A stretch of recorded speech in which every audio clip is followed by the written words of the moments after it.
Okay, तो इस video में हम एक्सरसाइज 9.2 जो है, एग्जाम्पल 9.2 जो है, हम उसको स्टडी करेंगे। ठीक है, तो हम देखते हैं हमारे पास क्या है। एक 1/2 inch by 2 inch rectangular cross section है, उस पर एक लोडिंग लग रही है 16.5 KIP की। ठीक है, और it is welded to a gadget plate with a 3/8 inch fillet weld 2 inch long on both sides.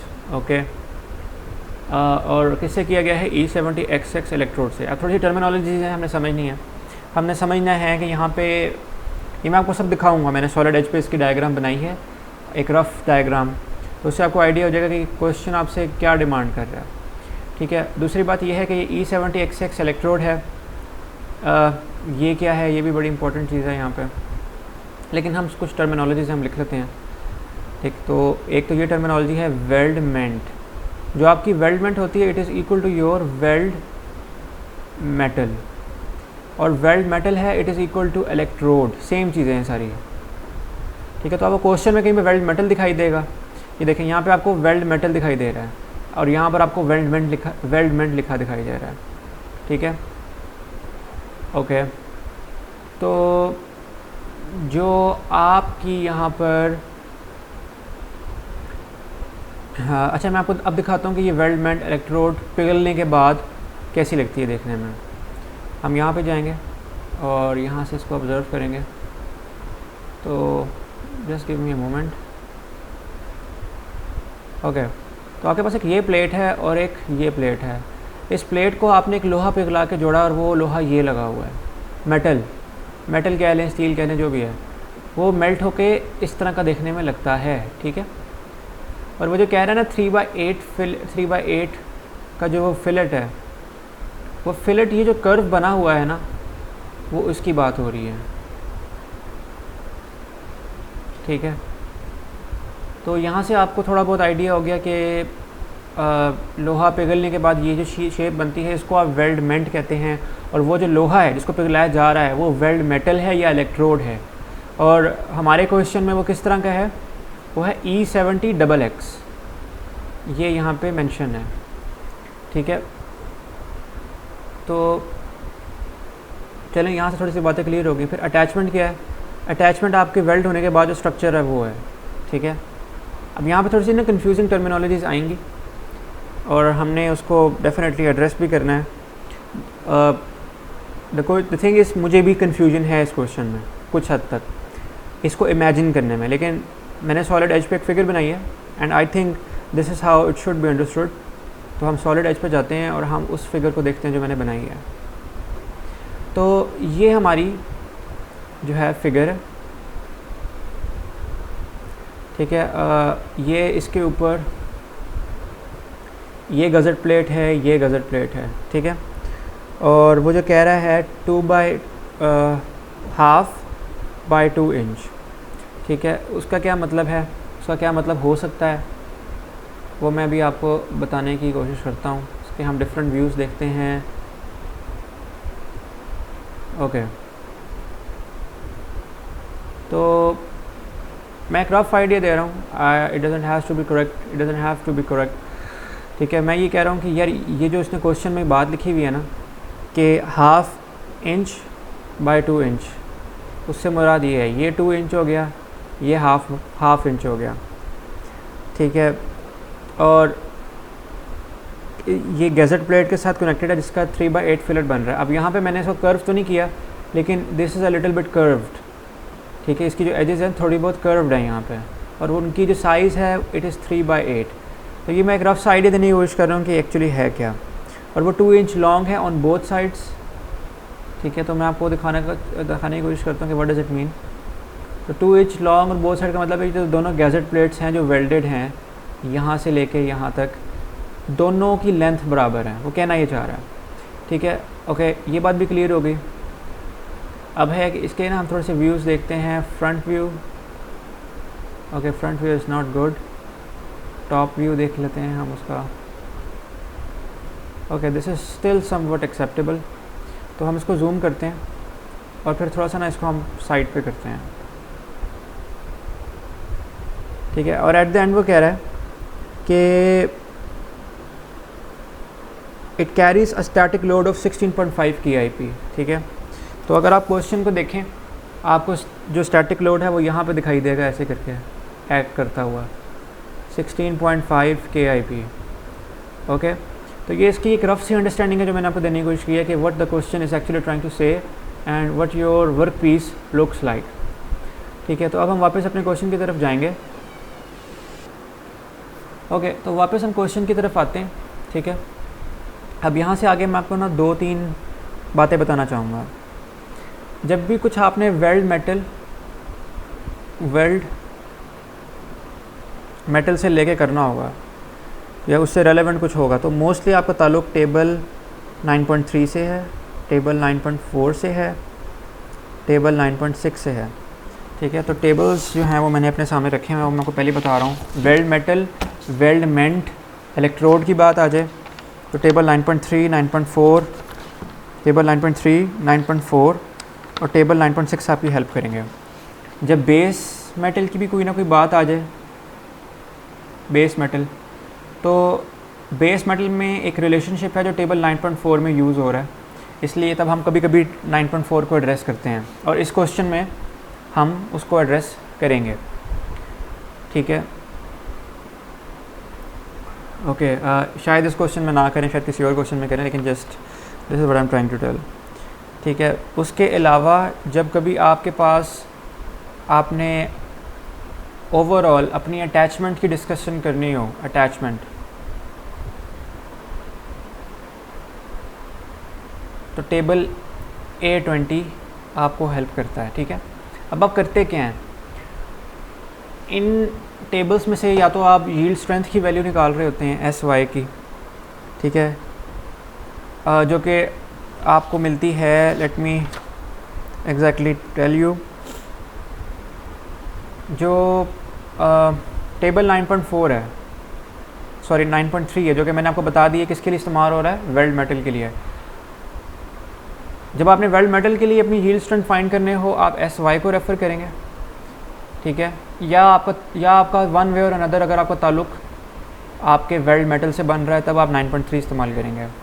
जब आपका ओरिजिनल मेटल है ना, जिसके साथ वेल्डिंग हो रही है, जिस तरह ये है, तब आप A20 का इस्तेमाल करेंगे। जब आपने SY निकालना है अपने ओरिजिनल मेटल के लिए जिस पर वेल्डिंग की गई है, तब आपने A20 को रेफ़र करना है।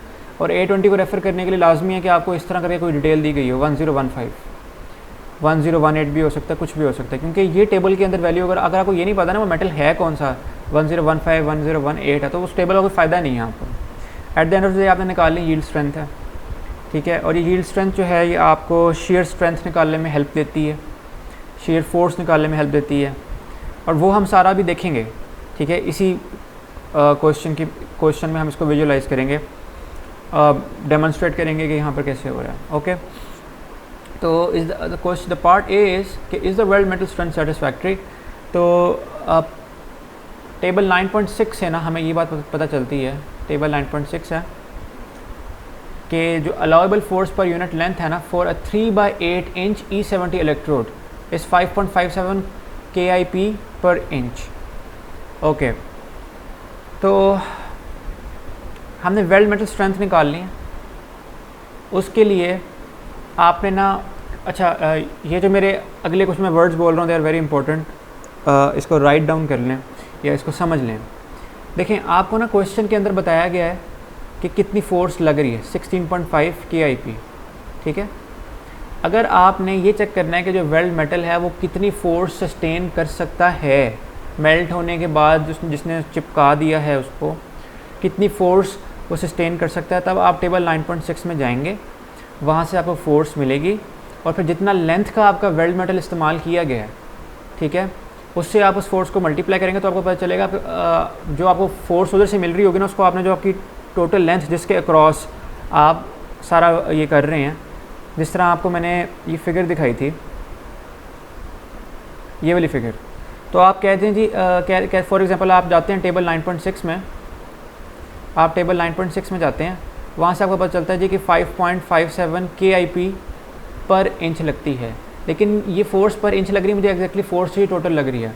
तो आप मान लें ये जो सारी लेंथ है ना इस मेटल की, ये वाला जो ये इस मेटल की मैं बात कर रहा हूँ, let me change my colour. ये देखें, ये सारा वो लोहा पिघला हुआ है जो वेल्ड मेटल है, जो मैंने पिघला के चिपका के लगा दिया यहाँ पे, ठीक है। ये जो मेटल है, इस मेटल की जो स्ट्रेंथ है, इस मेटल की जो लेंथ है, मान लें कि वो है 5 मिलीमीटर। तो अगर मेरा टोटल, या 5 इंच है सॉरी, क्योंकि ये यूनिट्स पर इंच में है, तो मैं 5.57 को मल्टीप्लाई कर दूंगा 5 के साथ, 5 इंच के साथ, तो मेरे पास जो टोटल फोर्स ये सस्टेन कर सकता है ना, वो आ जाएगी। तो मेरे पास क्वेश्चन में अगर मैं वापस जाऊँ, ठीक है, अगर मैं क्वेश्चन में वापस जाऊँ तो क्वेश्चन में लिखा है carry the static load of 16.5 KIP, ठीक है। दूसरी बात, इसने एक और बड़ी इंपॉर्टेंट बात की हुई है, 2 inch long on both sides, ठीक है। आप नीचे जाके भी देख सकते हैं, ये देखें 2 inch long on both sides. तो यानी इसका मतलब है जो भी आपकी इसकी लेंथ है, यानी 2 इंच है, वो आपने 2 लेनी है। एक ही नीचे वाली लेंथ, ऊपर वाली लेंथ लेनी है, एक आपने नीचे वाली लेनी है। तो 2 इंटू 2 कितना हो गया, 4 हो गया। तो आप टेबल 9.6 में जब जाते हैं, अब मैं आपको दिखाता हूँ कि टेबल 9.6 आ कहाँ पे रहा है।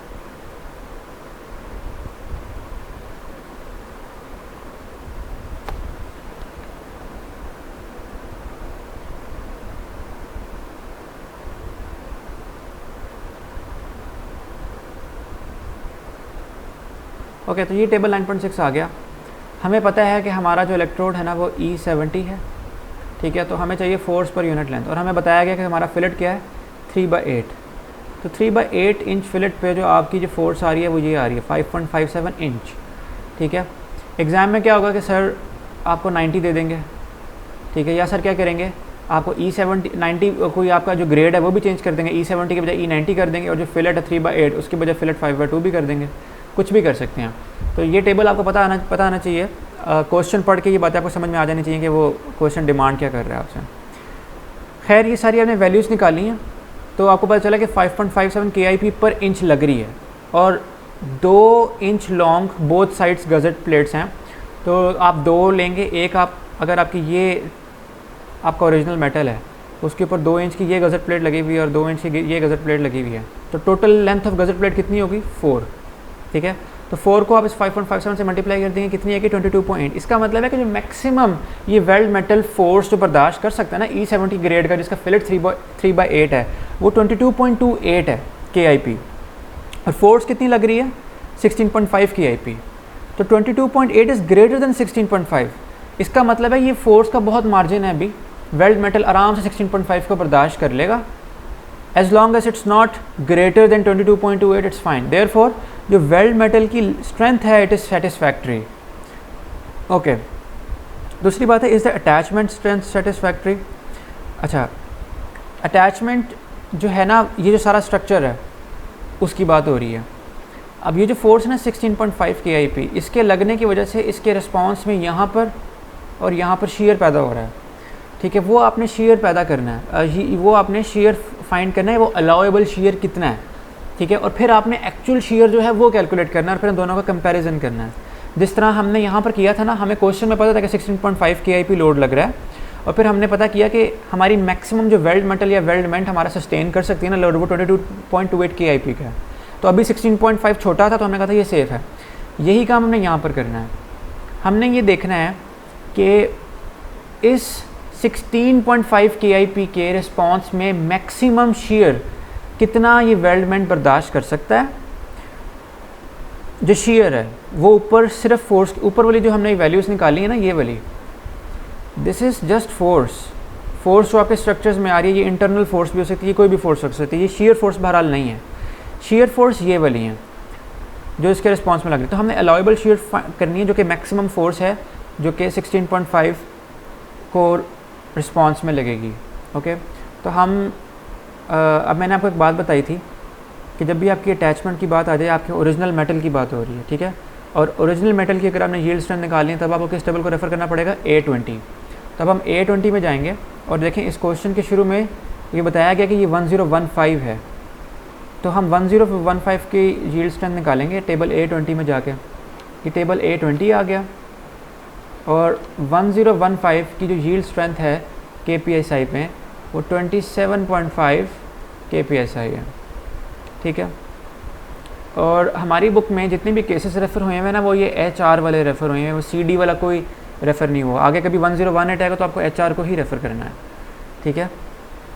ओके, तो 27.5 जो है आपकी डिज़ायर्ड जो रिक्वायर्ड जो मैक्सिमम है वो लग रही है, ठीक है। 27 KIP आपके जो मेटल है, पेरेंट मेटल है आपका, बेस मेटल जो है उसकी यील्ड स्ट्रेंथ है। अब आपके जहन में भी क्वेश्चन बना चाहिए कि what does it mean by yield strength over here. तो यील्डिंग जो है ना, it is that minimum stress eight which a solid will undergo permanent deformation, यानी एक लिमिट है स्ट्रेस की, उस लिमिट से आगे परमानेंट डिफॉर्मेशन हो जाएगी, मेटल एलोंगेट कर देगा, वापस अपनी ओरिजिनल शेप पे नहीं आ सकेगा, ठीक है। तो उसकी यील्ड स्ट्रेंथ की वैल्यू ये है। अब आपने इसको इस्तेमाल करते हुए वो जो आपकी वेल्डमेंट है ना, उस वेल्डमेंट की शीयर स्ट्रेस आपने फाइंड करनी है। वो आप किस तरह करेंगे, आपको मैंने बताया था कि जब आपने वेल्ड मेटल या इलेक्ट्रोड से रेलेवेंट कोई वैल्यू निकालनी है तो आप इन 3 टेबल्स को विज़िट करेंगे, ठीक है। तो यहाँ पे 3 टेबल है, मैं आपको तीनों दिखा देता हूँ कि 9.3 टेबल क्या कहता है, 9.4 क्या कहता है और 9.6 क्या कहता है, ठीक है। तो सबसे पहले हम चलते हैं जी 9.3 पे। तो 9.4, अच्छा 9.4 ये टेबल है, 9.3 है वो ये है, हर इलेक्ट्रोड की जो है उसकी यील्ड स्ट्रेंथ और अल्टीमेट टेंसाइल स्ट्रेंथ गिवन है, SUT और SY गिवन है इलेक्ट्रोड के लिए। तो हमारा E70 है उसके लिए ये है, लेकिन फ़िलहाल हमें उससे कंसर्न नहीं है, ठीक है। हमें जो यील्ड स्ट्रेंथ चाहिए वो चाहिए मेटल की, और उस मेटल की जो स्ट्रेंथ है उसके हिसाब से हमने जो आपका जो मेटल है उसकी हमने कैलकुलेट करनी है, ठीक है। जो वेल्ड मेटल है उसकी कैलकुलेट करनी है।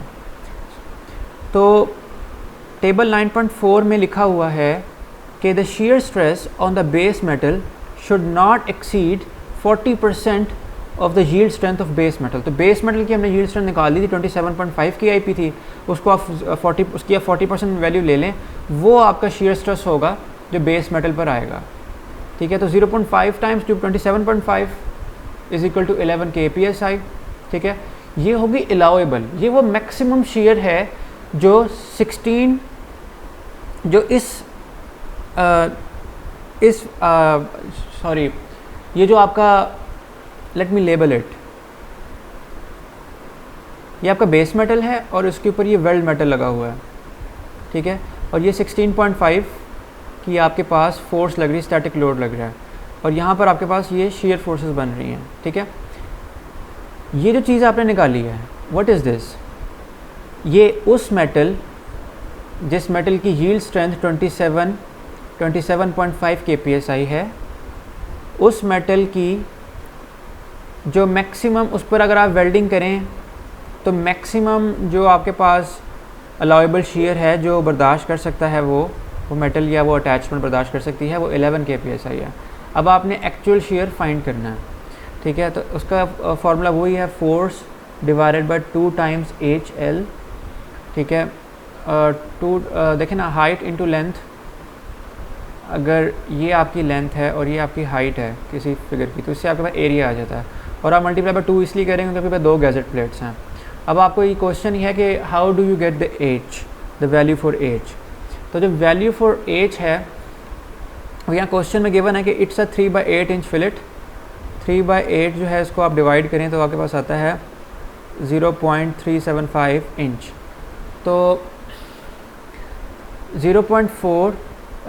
2 टाइम्स 0.375 टाइम्स 2, लेंथ भी आपकी 2 है, ये देखें यहाँ पे लिखा हुआ है 2, ठीक है। ये आपकी अटैचमेंट की है, ठीक है। तो ये आपके जो गैजेट प्लेट है ये उसका एरिया है, और ये जो फोर्स ऊपर लग रही है ये स्टैटिक लोड की फोर्स लग रही है।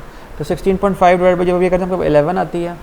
तो जो रूल है वो ये कहता है कि जो फोर्स है ना, allowable force, it must always be greater than और equal to your working shear stress. तो यहाँ पर ये बिल्कुल बराबर आ रही है, ठीक है। तो इसका मतलब है कि ये जो स्ट्रक्चर है, ये वेल्ड मेटल की जो स्ट्रेंथ है, इट इज़ परफेक्टली फाइन, ये सेफ़ है, ठीक है। अब हमें एक और यहाँ पर एवेल्यूएशन करते हैं। जब भी अटैचमेंट स्ट्रेंथ की बात आ जाए तो हम साथ साथ जो टेंसाइल स्ट्रेंथ है जो आपकी शैंक में लग रहा है, मेरे ख्याल से शैंक से मुराद जो है ना इट इज़ बेस मेटल। अब जो इसमें टेंसाइल स्ट्रेंथ लग रही है आपने वो भी कैलकुलेट करनी है अलाउेबल, ठीक है, और जो वर्किंग है वो भी आपने कैलकुलेट करनी है कितनी आ रही है, ठीक है। तो वो तो क्वेश्चन में वाज़ेह तौर पर गिवन है कि 16.5 है, तो force divided by T into L, ठीक है। तो अगर आप देखें व्हाट इज़ टी हेयर, अच्छा मैंने यहाँ पर एक गलती की है, व्हाट आई बिलीव इज़ कि ये जो एरिया लिया गया 2 इंटू एच बाई एल, इसके लिए हम पावर पॉइंट में जाते हैं और यहाँ पर मैंने ना एक फिगर थी बताई थी, ये वो फिगर है, ये आपका जो है ना आपकी वेल्डिंग हुई हुई है इस चीज़ के साथ, ठीक है। तो इसकी जो टोटल लेंथ है वो L है और इसकी जो हाइट है वो ये है। तो जो असल में आप 2 इंटू एच इंटू एल कर रहे हैं वो आई थिंक इस फिगर का आप कर रहे हैं, ठीक है, क्योंकि आप देखें आप डायमेंशंस भी यूज़ किसके कर रहे हैं, आप डायमेंशंस यहाँ पे एच यूज़ कर रहे हैं। एच क्या है आपके पास, वो जो 3/8 फिलेट था उसकी है, तो वो आपके पास हाइट हो गई, और ये जो लेंथ है ये लेंथ आपकी वो जो प्लेट है उस प्लेट गज़ट प्लेट की जो लेंथ है ना, डेफिनेटली अगर आपने किसी चीज़ की, अगर मैं कह दूं कि ये मेरे पास एक बड़ी सारी प्लेट है, इस प्लेट के ऊपर मैंने एक और चीज़ की वेल्डिंग करनी है ये चीज़, तो वेल्डिंग डेफिनेटली साथ साथ होगी ना ऐसे करके, तो उस वेल्डिंग की जो लेंथ है वो 2 इंच है जो गज़ट प्लेट की एक्चुअल लेंथ है, तो इसलिए वो डायमेंशन सारे हैं ही आपके वेल्ड के, तो definitely this is probably what it means by this, ये इस तरह करके निकाल रहे हैं, ओके। तो इस तरह करके आपके पास 11 kpsi आ गई, सॉरी 6, तो 1/2 जो क्वेश्चन में गिवन है 1/2 आपकी टी है और 2 जो है वो आपकी लेंथ है, तो उस तरह करके आपके पास 16.5 kpsi आ रही है, ठीक है। ये आपने निकाल ली है इसकी,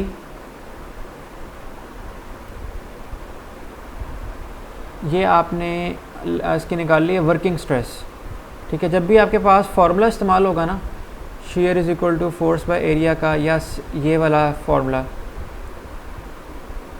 ये सॉरी एफ था, तो इसका मतलब है कि आप ये इसकी वर्किंग निकाल रहे हैं, और अगर आप टेबल को रेफ़र कर रहे हैं जिस तरह हमने ऊपर किया था, या टेबल से ली के किसी वैल्यू को रेफ़र कर रहे हैं, तो इसका मतलब है आप अलाउेबल स्ट्रेस की बात कर रहे हैं, ठीक है। और जो अलाउेबल है, अलाउेबल के अंदर आ जाता है आपके पास टेबल्स आ जाते हैं, जिस तरह टेबल A20 है, ठीक है। तो यहाँ पर हम क्या करेंगे, अब हमने जिस तरह ऊपर ये वाला सवाल आप देखें, यहाँ पर हमने अलाउेबल शीयर स्ट्रेस निकालने के लिए टेबल 9.4 को रेफ़र किया था, और साथ ही हमने ये 27.5 वाली वैल्यू ली थी जो कि हमने A20 से निकाली थी। अब हम क्या करेंगे, हमने टेंशन में जाना है, टेंशन, और हमें दूसरी चीज़ चाहिए एस वाई हम पहले ऊपर निकाल चुके हैं 27.5, वो यहाँ पे लिखी हुई है। अब हमने ये डिसाइड करना है कि यहाँ पे 0.6 आना है, क्या आना है, तो उसके लिए आप देखें हम निकाल रहे हैं टेंसाइल स्ट्रेस, टेंशन में आपका सिस्टम, तो आप जाएंगे टेबल 9.4 में, टेबल 9.4 में जब आपकी टेंशन की बात हो रही होगी तो आप 60% of yield strength of the base metal लेंगे, ठीक है।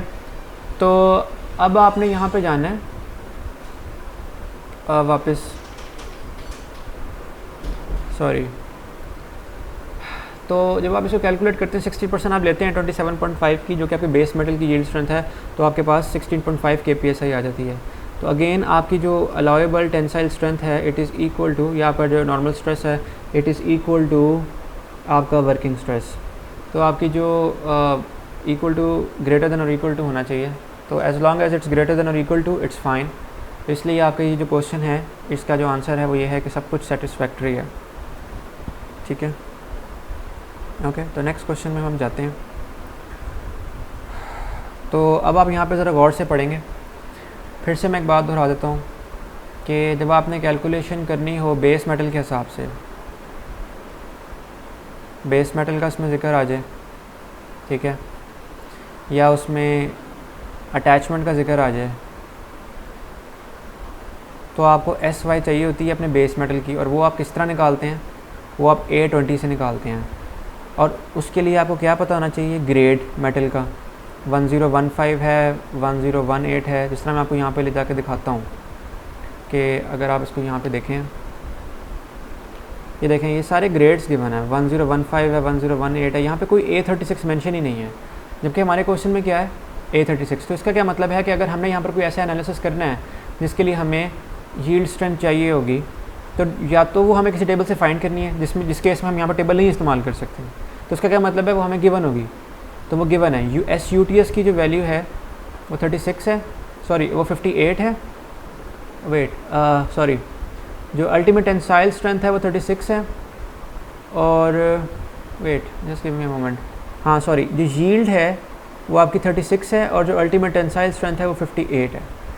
तो मैंने आपको बताया था हमें यील्ड स्ट्रेंथ की ज़रूरत होती है, वो या तो टेबल से निकालेंगे या वो गिवन होगी, इस केस में वो गिवन है, ठीक है।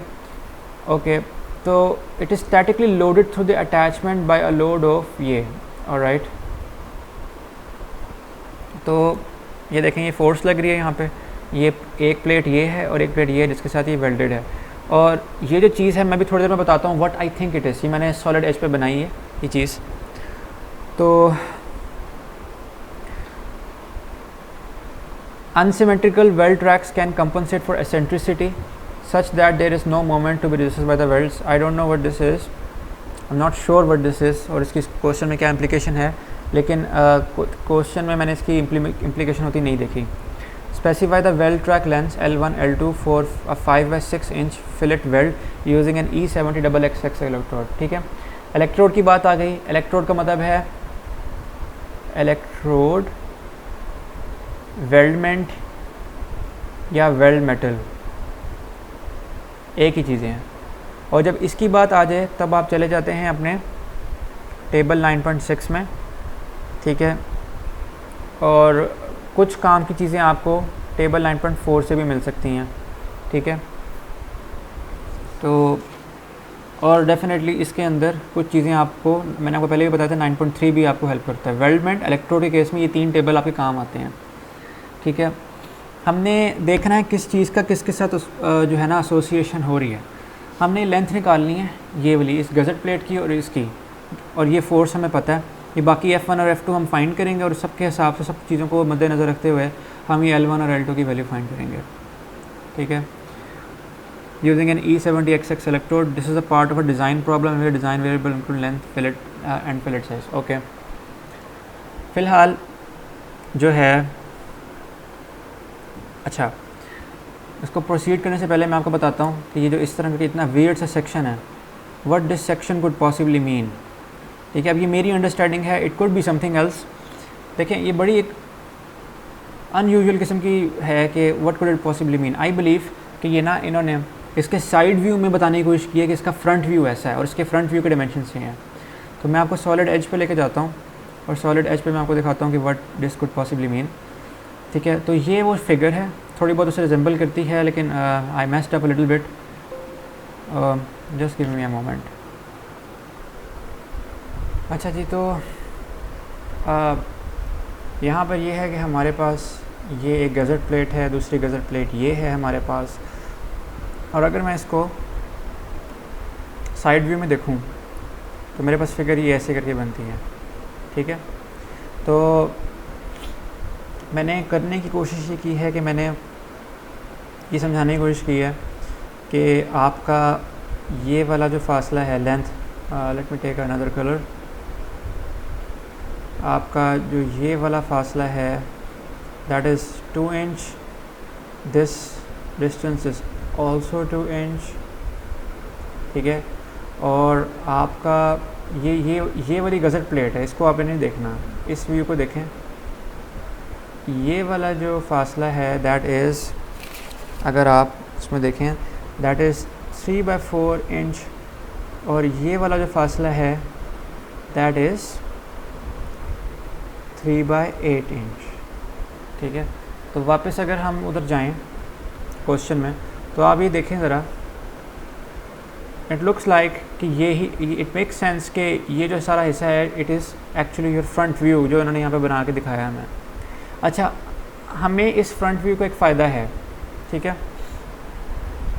हमने एक्चुअली करना क्या है कि हमने फोर्सेस सारी की सारी फाइंड करनी है, ठीक है। हमने ये F1 फाइंड करनी है, सॉरी ये F1 फाइंड करनी है, F2 फाइंड करनी है, ठीक है। और हम फॉर एग्जांपल मोमेंट लेते हैं अबाउट पॉइंट B, तो परपेंडिकुलर डिस्टेंस F1 का जो है ना वो ये है जो कि 4 इंच है, ठीक है, वो तो हमें पता है।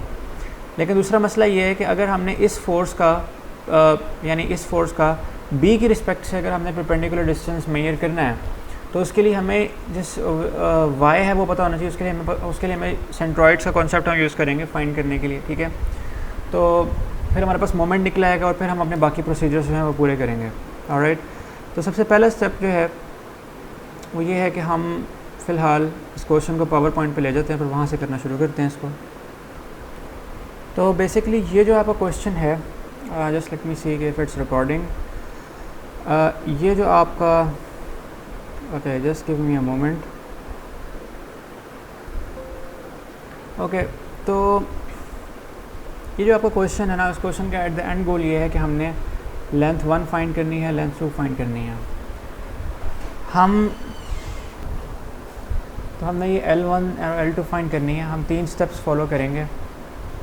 जो पहला स्टेप है वो ये है कि हम ये L1 L2 फाइंड करेंगे with respect to our weldment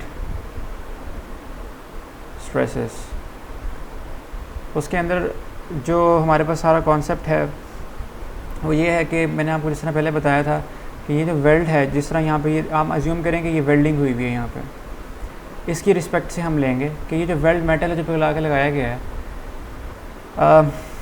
क्या ये मेटल इस जो भी हमें इस मेटल की स्ट्रेंथ पता है, इस वेल्ड मेटल की, क्या वो वेल्ड मेटल की स्ट्रेंथ इस लेंथ के प्लेट को चिपकने रहने देने में हेल्प कर सकता है हमारी, या इस मेटल को, क्योंकि it depends upon the properties of the metals. दूसरी बात यहाँ पर यह है कि हम यही जो कंपैरिजन है ये हम कंपैरिजन करेंगे with respect to shear stress and attachments.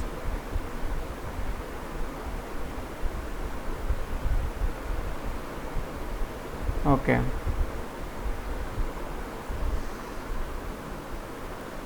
ठीक है। तो हमारे पास ये बात हो गई। उसके बाद हम ये करेंगे कि हम टेंसाइल स्ट्रेंथ्स, उसके बाद हम करेंगे कि टेंसाइल स्ट्रेसेस जो हैं उनका कंपैरिजन करेंगे। हम एक अलाउएबल स्ट्रेस फाइंड करेंगे,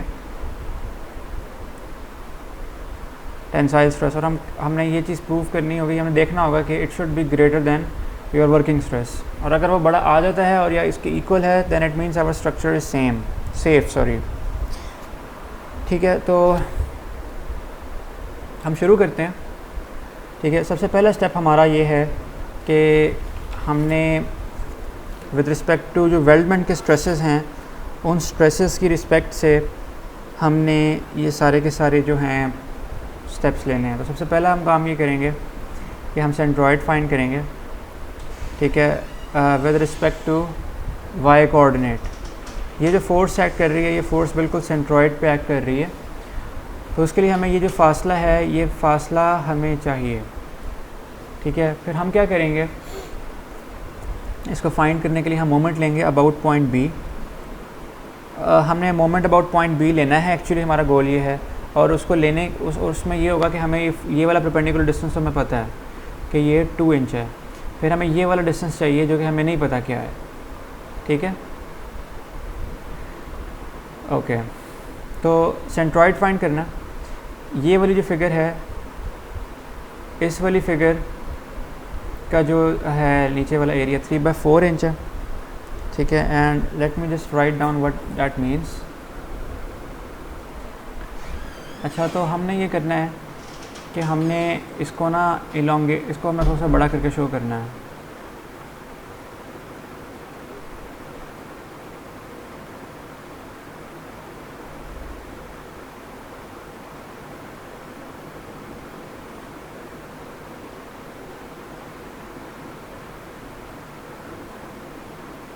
ठीक है, तो अच्छा अब मैं यहाँ पर थोड़ा सा सेपरेशन कर लेता हूँ कि ये मेरे पास एरिया 1 है, ये मेरे पास एरिया 2 है, ठीक है।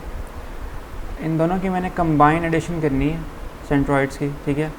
तो अच्छा, मैं यहाँ पे डायमेंशंस भी लिख देता हूँ कि ये जो सारा है बड़ी ये वाली फिगर, ये भी 2 इंच है और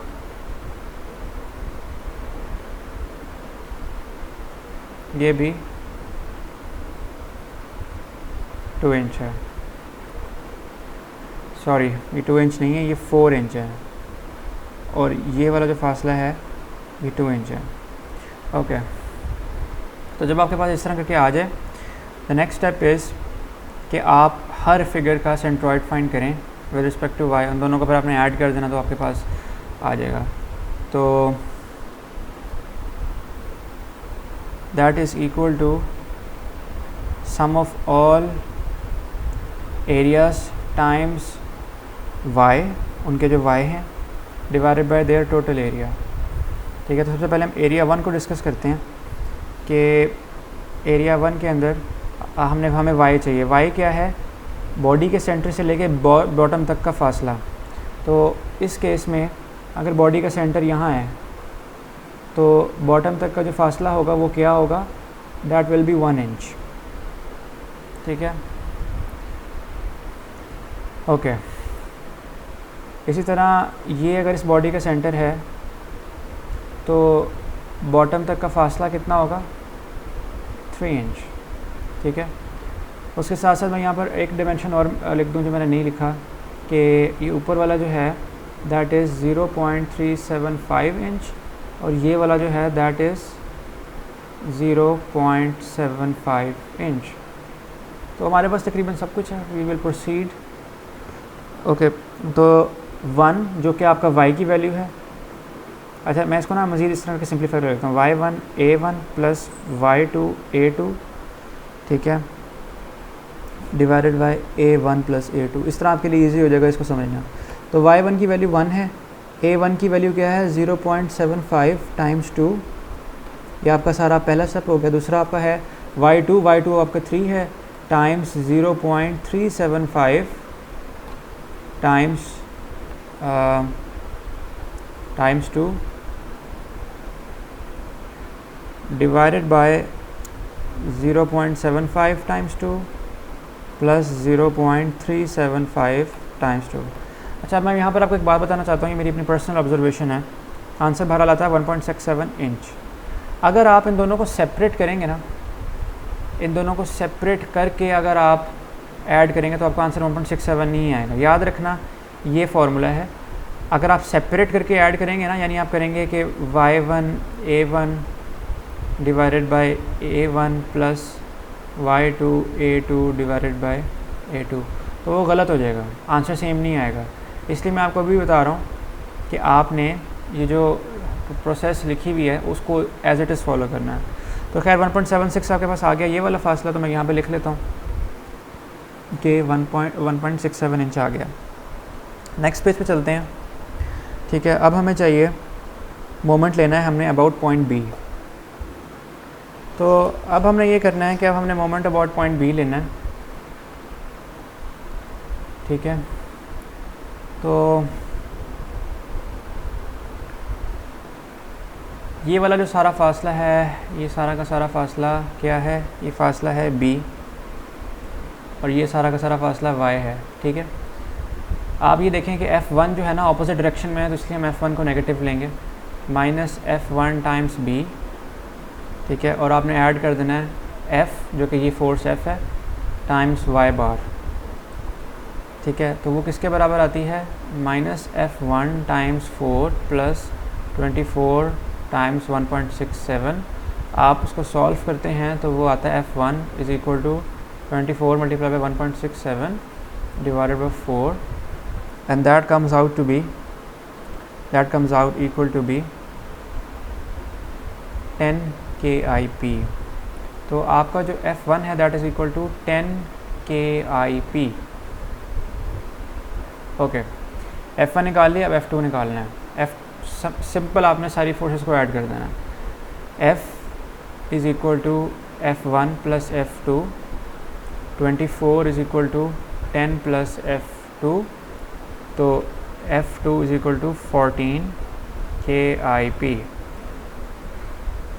ओके, तो F1 भी निकल आया, F2 भी निकल आया, F भी निकल आया। यहाँ पे उसको हम लेबल कर देंगे। F1 10 है, F2 आपके पास 14 है। ओके, अब हमने यहाँ पर ना एक कॉन्सेप्ट यूज़ करना है जो कि बुक में बताया गया। वो ये है कि जो रेशो है ना F2 by F1, F2 by F1, इन दोनों की जो रेशो है that is equal to L2 by L1। ठीक है, तो जो F2 है आपका वो हमें पता 14 है और F1 क्या है 10, that is equal to your length 2 divide by L1। ये आपको सॉल्व करने के बाद आता है 1.4 is equal to L2 by L1। तो L2 is equal to 1.4 times L1।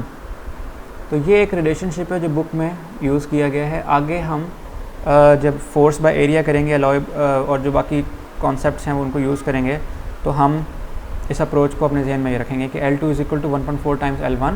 और जब बाद में हमारे पास L1 की वैल्यू आ जाएगी या जो भी वैल्यू आ जाएगी उसको फिर हम इसमें इसी इक्वेशन में दोबारा इनपुट करके जो भी हमारे पास मिसिंग वैल्यू है वो फाइंड कर लेंगे। ठीक है, तो अब अगला हमारा कॉन्सेप्ट ये है कि हमने वेल्ड मेटल या जो आपका वेल्डमेंट का थ्रोट एरिया है, वेल्डमेंट्स थ्रोट एरिया, उसको कंसिडर करना है।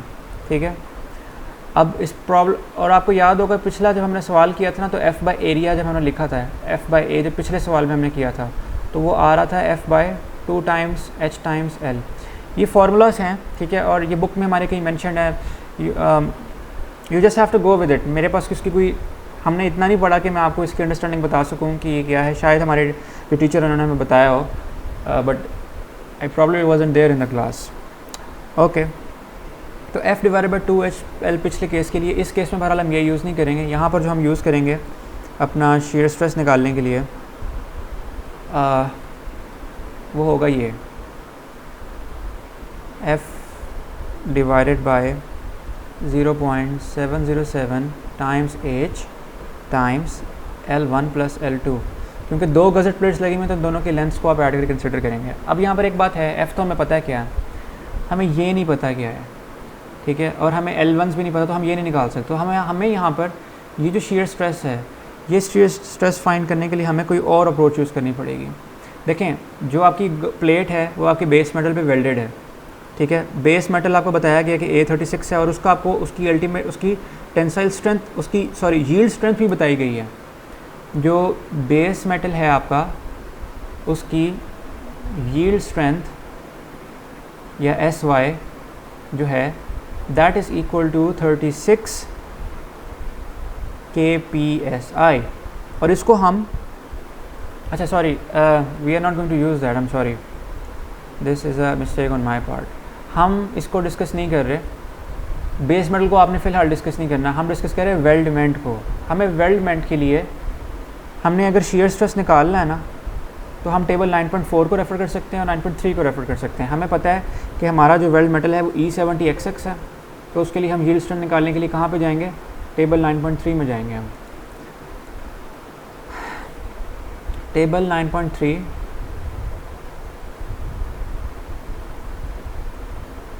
Is here. तो E70XX है, E70XX के लिए जो आपके पास, just give me a moment,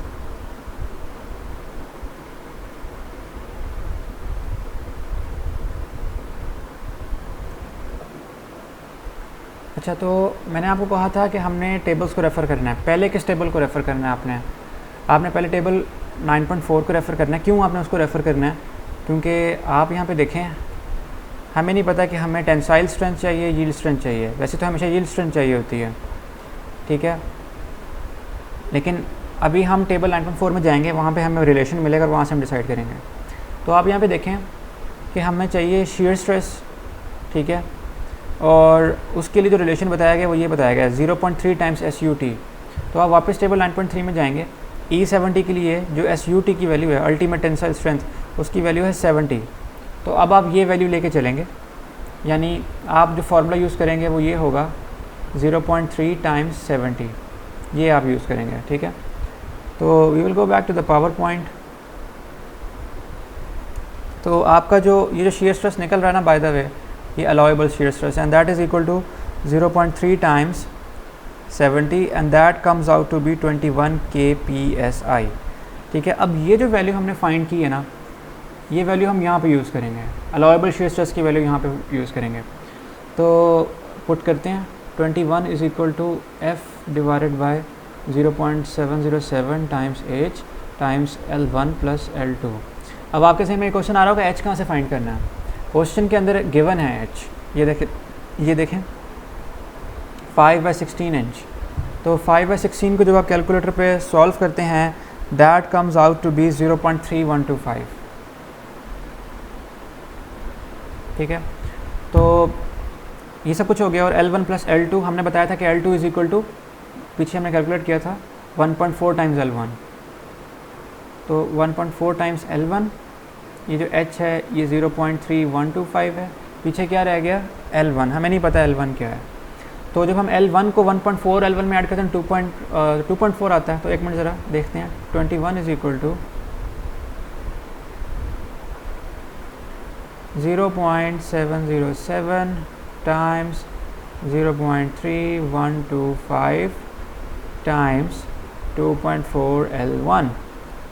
ठीक है, और ये जो फोर्स है, ये फोर्स भी हमें पता है क्या है, ये फोर्स है 24 KIP, जो कि आपके क्वेश्चन में गिवन है। ठीक है, ये देखें ये यूज़ हो रही है यहाँ पे। ओके, तो इस सबको आप रीअरेंज करेंगे। आप यहाँ पे ले आएंगे L1 is equal to 24 divided by 21 times 0.707 times 0.3125 times 2.4। ठीक है, तो ये जब आप सब सॉल्व करते हैं तो आपके पास L1 आपका आता है 2.16 इंच। ठीक है, और इसको जब आप पीछे जो मैंने एक्सप्रेशन आपको बना के दिया था, इसमें जब आप पुट करते हैं तो आपके पास L2 की जो वैल्यू है that comes out to be 3.02 inch. Okay, L1 की वैल्यू भी आ गई हमारे पास L2 की वैल्यू भी आ गई। ठीक है, तो हमने अपनी लेंथ निकाल ली है अपने वेल्ड मेटल या वेल्डमेंट के थ्रोट एरिया के कॉन्सेप्ट को यूज़ करते हुए। ठीक है, जिस तरह आप यहाँ पे देखें ना, ये 0.707 आ रहा है, तो 0.707 वाला जो कॉन्सेप्ट है ये सिर्फ तब आता है जब आपने एरिया थ्रोट एरिया को यूज़ करना हो। अब हम यूज़ करेंगे अपने बेस मेटल के एरिया को। ठीक है, उसमें सिमिलर कॉन्सेप्ट है, लेकिन एग्जैक्टली ये नहीं आएगा। जो हमने पहले रिलेशन कैलकुलेट किया था वो रिलेशन एज इट इज़ रहेगा। ठीक है, तो अब हमने अटैचमेंट शीयर स्ट्रेस की बात करनी है कि अटैचमेंट शीयर स्ट्रेस क्या है।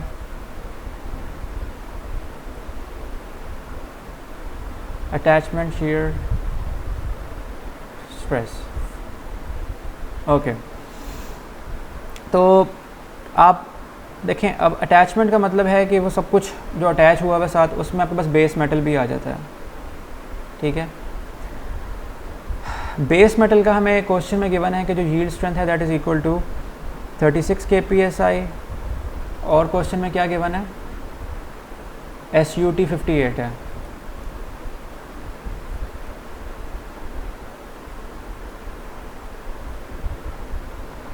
ठीक है, तो अब हम वापस टेबल को रेफ़र करते हैं, अपने टेबल 9.4 को। क्यों रेफ़र करते हैं? क्योंकि यहाँ पे बेस मेटल का एक रिलेशनशिप दिया हुआ है और वो हमने यूज़ करना है। ठीक है, ये सारा कुछ जो कुछ भी दिया हुआ है ना, ये आपके वेल्ड के हिसाब से है, जो आपकी वेल्डिंग हुई हुई है उसमें आपका वेल्ड मेटल का रोल है, जो पिघला हुआ मेटल है। लेकिन ये जो एरिया ना, यहाँ पे आपकी बेस मेटल की बात हो रही है कि जो शीयर स्ट्रेस है ना on the base metal should not exceed the 40% of yield strength of base metal। तो अब हम इसी कॉन्सेप्ट को यहाँ पे यूटिलाइज़ करेंगे। ठीक है, तो जो आपके पास अलाउेबल शीयर स्ट्रेस है that is equal to 0.4 times SY is equal to 0.4 times 36 and that comes out to be 14.4 kpsi। ठीक है, अब आपने जो है ना वर्किंग शीयर स्ट्रेस अपना निकालना है। ठीक है, और अपने वर्किंग शियर स्ट्रेस जो है आपका, उसके अंदर आपके पास लेंथ का फार्मूला आएगा, लेकिन मैं आपको लिख देता हूँ कि ये देखें, ये है फोर्स बाय एरिया, और यहाँ पे जो एरिया आएगा दैट विल नॉट बी 0.707, क्योंकि अब यहाँ पे वेल्डमेंट की बात नहीं हो रही, यहाँ पे ओवरऑल स्ट्रक्चर की बात हो रही है। तो H times L1 plus 1.4 L1, ठीक है। तो आपके पास जो F आ रही है यहाँ पर F24 ही रहेगी। H जो है आपके पास 0.3125 है जो हमने पहले कैलकुलेट की थी, और L1 प्लस 1.4 L1 जो है आपको पता है क्या है, L1 प्लस L2 था ना, तो ये जो फैक्टर है that was equal to L2। 2.4 L1, ठीक है, वो इसके बराबर आ रहा है, ठीक है, H टाइम्स 2.4 L1।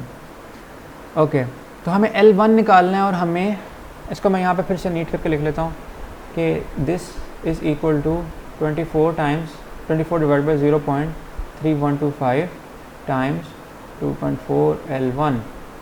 ओके, तो हमें यहाँ पर शीयर स्ट्रेस नहीं पता लेकिन अलाउएबल पता, तो हम यहाँ पे अलाउएबल की वैल्यू यूज़ कर लेंगे। अलाउएबल की वैल्यू हमने यहाँ पे निकाली है 14.4, ठीक है, is equal to 24 divided by 0.3125 times 2.4 L1,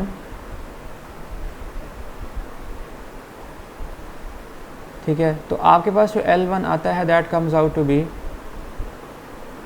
24 divided by 14.4 times 0.3125 times 2.4, और इसको सॉल्व करने के बाद आपके पास L1 आता है 2.22 इंच, और आपके पास L2 जो आता है वो आता है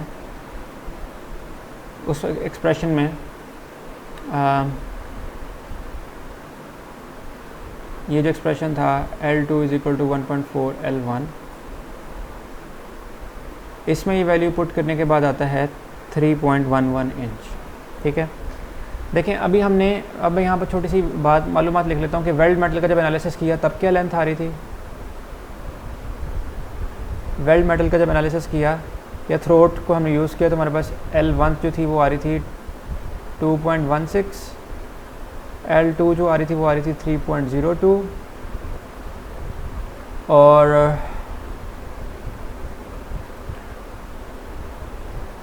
आपने जब उसका एनालिसिस किया अटैचमेंट का, जिसमें बेस मेटल भी इंक्लूड होता है, तो आपके पास L1 जो है वो आ रही थी 2.22, और L2 जो आ रही थी वो आ रही थी 3.11। ओके, तो अब आपने एक और एनालिसिस करना है, आपने टेंसाइल स्ट्रेस एनालिसिस करना है, ठीक है। और टेंसाइल स्ट्रेस एनालिसिस हम वही चीज़ देखेंगे फिर से, एक तो हम अलाउएबल स्ट्रेस निकालेंगे, ठीक है, और हम जो है वो निकालेंगे, एक तो हम अलाउएबल स्ट्रेस निकालेंगे और एक हम निकालेंगे अपना वर्किंग स्ट्रेस, और उन दोनों को कंपेयर करेंगे। तो जो अलाउएबल है ये क्योंकि लोड टेंशन में है तो we need to refer to our table 9.4, क्योंकि उसके अंदर फिर से बेस मेटल का ताल्लुक आ जाता है।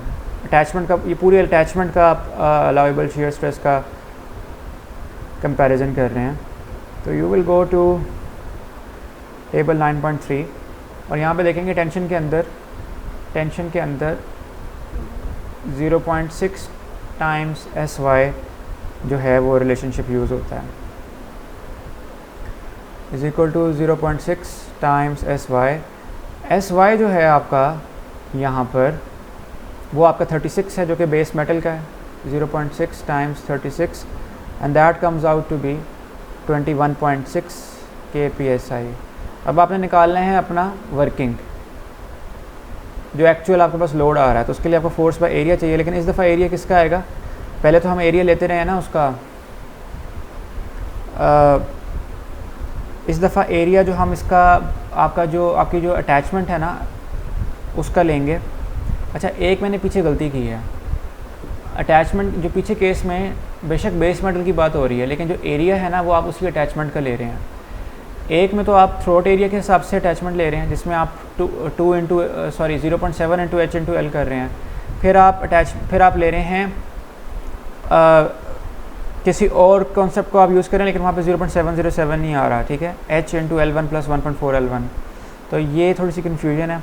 अब वर्किंग स्ट्रेस निकालते हैं, तो इसमें देखें एरिया क्या आता है, 24 divided bye 0.75 times 2 plus 2 times 0.375। ये जो आपके पास बीम है या जो भी चीज़ है, उसका जो फ्रंट फेस है ना, उसके दोनों एरियाज़ को उसने ऐड किया हुआ है, ठीक है। यानी अगर ये बीम का मान लें फ्रंट व्यू है, तो इसका साइड व्यू बीम का ये होगा। आपको नहीं नज़र आ रहा होगा कि क्या है, एक्सेप्ट यहाँ पे दरमियान में एक इस तरह की लाइन बनी होगी जो कि इस लाइन को रिप्रेजेंट करती होगी, सेपरेशन को। तो ये फ्रंट व्यू है और इस फ्रंट व्यू को आपने एरिया लिया है ये यहाँ पे। तो फोर्स बाय एरिया जब आप करते हैं तो आपके पास आता है फिर से 21.6 kp, सॉरी आपके पास आता है 10.7 kpsi। और आपने यहाँ पे देख लिया कि जो आपका अलाउेबल स्ट्रेस है that comes out to be greater than your working.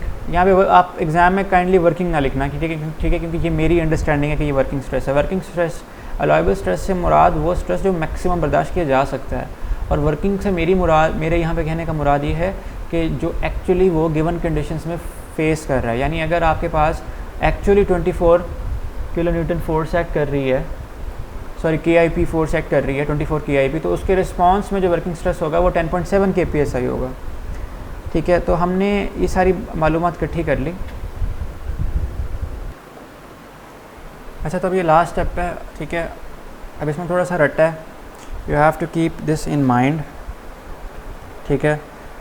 हमारे पास एक कॉन्सेप्ट है मिनिमम फिलेट वेल्ड साइज़ का कॉन्सेप्ट, ठीक है, और उसके हिसाब से आपके पास मटेरियल थिकनेस जो है, लेंथ है ना, वो आपके पास आती है, ठीक है। अब अगर आप बुक का लास्ट पार्ट देखें, वहाँ पर एक कन्फ्यूजन आती है, मैं आपको दिखाता हूँ, लेकिन इसका हल है। I have made a somewhat an understanding of it कि ये क्या हो रहा है और कैसे हो रहा है। आप ये देखें कि वो तो सब ठीक है, हमें लेंथ निकालनी। जब ये वाला स्टेप आया ना, तो उसने ये एक अजीब सी बात डाल दी कि आप लेंथ L1 को सेट कर दें इस पे, और इसकी जो वैल्यू है, इसकी जो न्यूमेरिकल वैल्यू है वो है 2.25, जबकि हमारे पास जो मैक्सिमम लेंथ आ रही है L1 के लिए वो ये आ रही है ना। तो अब क्वेश्चन ये बनता है, ये 2.25 पे कैसे गए? इन्होंने राउंड ऑफ किया? नहीं, इन्होंने राउंड ऑफ नहीं किया। एक बात और देख लें, इन्होंने L1 की जब वैल्यू 2.25 ली, फिर इसको इन्होंने यहाँ पुट कर दिया, ये जो रिलेशन हमने बनाया था L2 = 1.4 टाइम्स L1, वहाँ पे पुट कर दिया उन्होंने, ठीक है। अब 2.25 पे ये कैसे पहुँचे? एक कॉन्सेप्ट है कि आपकी जो लेंथ की जो थिकनेस है ना, या आपकी जो आपकी सॉरी लेंथ है, it should be greater than a certain value and smaller than a certain value or equal to it. It cannot be greater than this. तो मैं आपको एक टेबल पे लेके चलता हूँ, टेबल 9.6 है आई बिलीव। अच्छा, टेबल 9.6 यहाँ पे I don't think I have it. Okay, तो मैं आपको बुक में लेके चलता हूँ उस टेबल पे। आप यहाँ पर एक बात नोट करें, ये ना ये मटेरियल थिकनेस है, ठीक है, और आई बिलीव ये लेंथ की बात हो रही है यहाँ पे, ठीक है। यहाँ पे लेंथ से मुराद, यहाँ पे थिकनेस से मुराद है लेंथ मुराद है, ठीक है। तो अब आपको जो पार्ट है ना, it should be greater than this value, whatever this value is, and it should be equal to और स्मॉलर देन दिस, ठीक है, या exactly should be equal to this. अच्छा, just give me a moment. खैर, it's not clear, but I believe कि उन्होंने इसको simply इस वैल्यू पर वो लेकर गए हैं, तभी आपके पास वहाँ पर ये वैल्यू आ रही है। उन्होंने देखा कि आपके पास 2.22 आ रही है, लेकिन वो टेबल ये कहता है कि आपके पास 2.25 होनी चाहिए, वहाँ तक होनी चाहिए, तो इसलिए वहाँ पर 2.25 तक ले गए हैं और ये उन्होंने निकाली है। तो ये हमारे पास जो है ना ऑप्टिमल लेंथ्स हैं L1 और L2, ठीक है। तो ये सब कुछ है। आई होप आपने इसको step by step go through किया है, और आपकी कन्फ्यूजन हल करने का यही तरीका है कि आप इसको खुद करें, अपने जहन में बिठाएं कि ये हो क्या रहा है।